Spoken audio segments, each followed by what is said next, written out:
Hey, what's going on, everybody? It's Dangernation from Sports Capitalist coming at you with a Monday Night Football slate of the Pittsburgh Steelers versus the Cleveland Browns. There is some implication still left in this game, so we know that they're going to play hard. I think there's like one spot left for playoffs, so both of these teams are going to be going at it. Again, if you haven't heard, this is going to be Ben Roethlisberger's last season. This is going to be his last home game. And Baker Mayfield is basically fighting for an extension for his contract and to show Cleveland and the Cleveland Browns that he should still remain as their quarterback. So there's a lot on the line in this game. I know a lot of people are probably looking at this game and just pointing and laughing. You're not wrong. This game is not going to be pretty by any means. It's not going to be high quality football. But hey, I'm here to not judge the quality of the football. I'm just here to help you guys try to make money. So, you know what? Let's just start right in with the quarterbacks here. We got Ben Roethlisberger at a 9,400 and Baker Mayfield at a 9,200. And this is hard because, I know the last three average is a little bit skewed because I believe Case Keenum did start for a game. Don't quote me on that. I believe he did. So these are a little skewed. Ben Roethlisberger has been more active in the last three games for sure. And Baker Mayfield has been taking slight of a dip. If you haven't heard, Baker Mayfield is just completely banged up right now. But it seems like Baker Mayfield just does a little more with the ball. Like, again, he's been scoring on average at least 22 points. Ben Roethlisberger, 18.8. Yeah, his last threes have not been good, but I believe this is with a game out on Baker Mayfield. So, man, like, neither of these are, like, really sexy options. And to be quite honest with you, I don't think this game is going to be won through the air. I think that this game is going to be heavily dependent on both of these guys' star running backs here. But if I had to choose, man, it's just so hard because, like, I don't think either of these guys are really worth the price. Maybe Baker Mayfield if I had to choose between the two. Ben Roethlisberger, it is just, you just don't know what you're going to get this game, man. Like, if you look at his last, like, his whole season, he's been very up and down.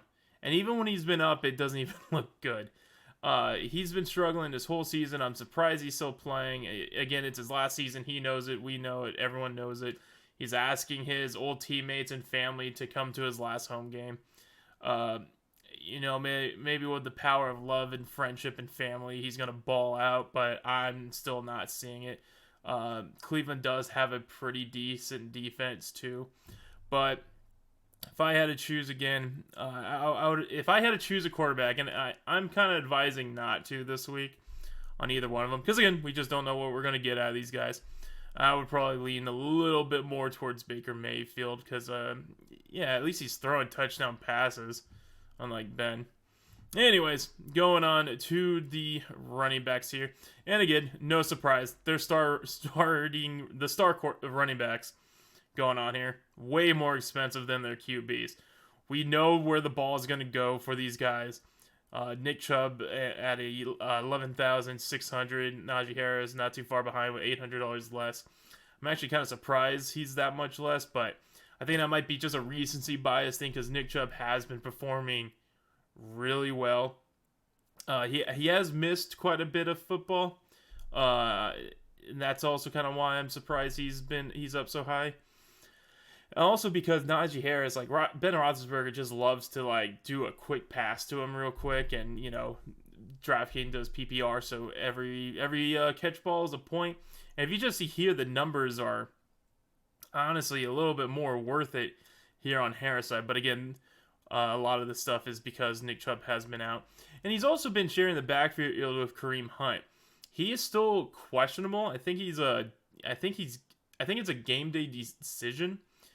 So you got to monitor this, because if it's game day decision, I think Hunt is a pretty darn good option. If not, definitely pick up Dearness Johnson. He's going to be great here at 48. He's been killing it every time he's in. I mean, even when he played against, I believe it was Broncos about like 8 weeks ago, I wouldn't be surprised if he becomes a running back, a starting running back in some other team that really needs one, because he's a stud. But again, great either one. I don't think you can go wrong with. I would have to lean towards maybe a little bit towards Chubb though. Again, if Kareem Hunt's not here, Ernest Johnson, definitely pick him up in there, because you're definitely going to want to pad the money here. And you want to get the whole running game, because like I said, I think this is going to be a very run-heavy game. And yeah. Whew, boy.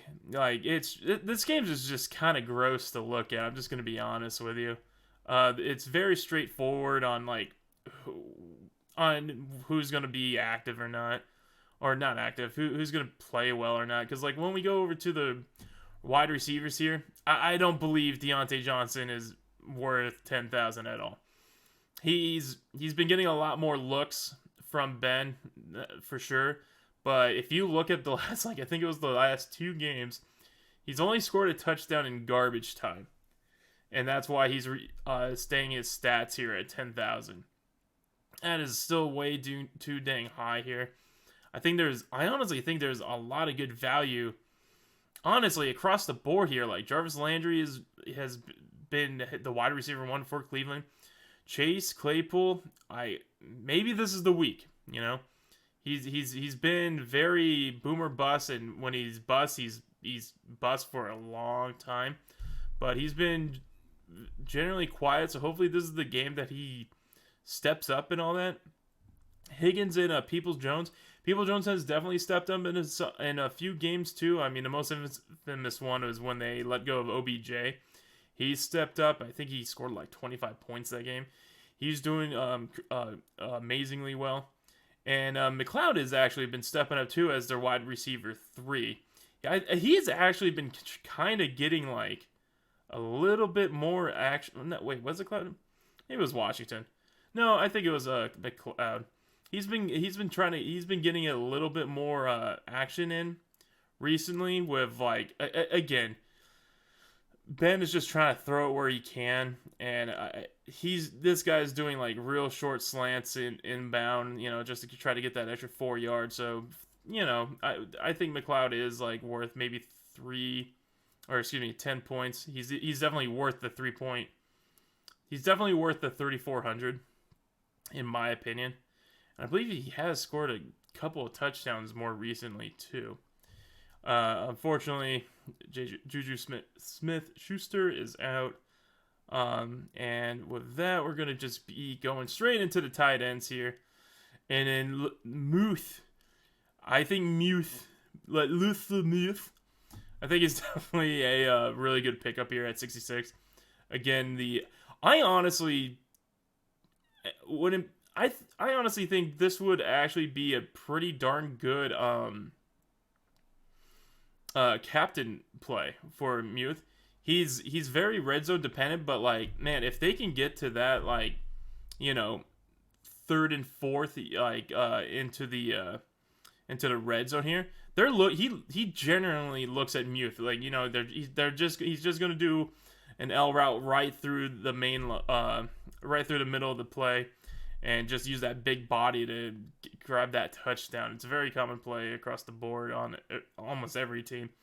But Muth definitely gets it done. What do I think about Hooper? I think Hooper has definitely been slightly stepping up recently. I mean, he's out there for 70% of the snaps now. He's getting a pretty decent red zone targets now. Because I think, again, without Landry, I think Austin might actually just be like the next one up, right? In like red zone targets here. Yeah. Whew. Yeah, he's actually the red zone target guy for Cleveland. So, you know what? That actually wouldn't be that bad of a decision to make for Austin Hooper. Since apparently Mayfield definitely likes to look towards Hooper here in the red zone. So, again, a little red zone dependent, but hey, he gets 23% of the targets in there. And, yeah, I don't think this is that bad. I think you could definitely play both of these tight ends this week, but I think Muth might, again, like I said, might be a good captain option here. And going into the defense here, if we have to, again, this is going to be a low-scoring game. If you see here, over-under is 41. So that's generally when you might actually want to lean into one of the defenses. Now, again, I have no idea what... I don't know what would be the better option here, honestly. I think they're both equal, like, in that stand. This is... For the defense here, I would recommend taking a defense here because, again, 44. Putting Muth as your captain mode. Hopefully he's the one that's going to be getting all the red zone targets and getting you up there. And then you can get those power options in between there. Will it win you first place? Most likely not, but will it get you into like the top like 20%? I believe so, with all the power options available to you, with those cheaper options being put into captain mode and possibly grabbing a defense. But again, with the game being over-under at 41, which is really low, the lowest over-under this year has been 39. So, I mean, they're expecting 2 more. This whole season has been 39. So, at 41, again, they're expecting a low-scoring game. This is going to be a gut check for you. Who do you think is going to have the better game here as a whole, as a team?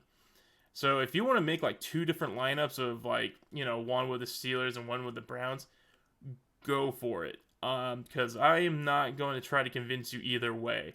This is generally a gut thing. I would have to say, you know, it's at Pittsburgh and all that. So I might have to lean a little bit towards maybe the Steelers. But it you know, there's something about this not being the Cinderella ending story ending that Ben Roethlisberger is not getting. So I think this would be hilarious if Cleveland Brown just comes in there and just, you know, punches him right in the gut on his way on his way into retirement. I think it would be hilarious. So maybe I'm going for the Browns just for the narrative. But guys, that's going to be it for this game. Best of luck to everyone out there. Again, join the free Discord with all of the information that we post on there. Good luck on your Monday night lineups, and hey, let's win some money out there.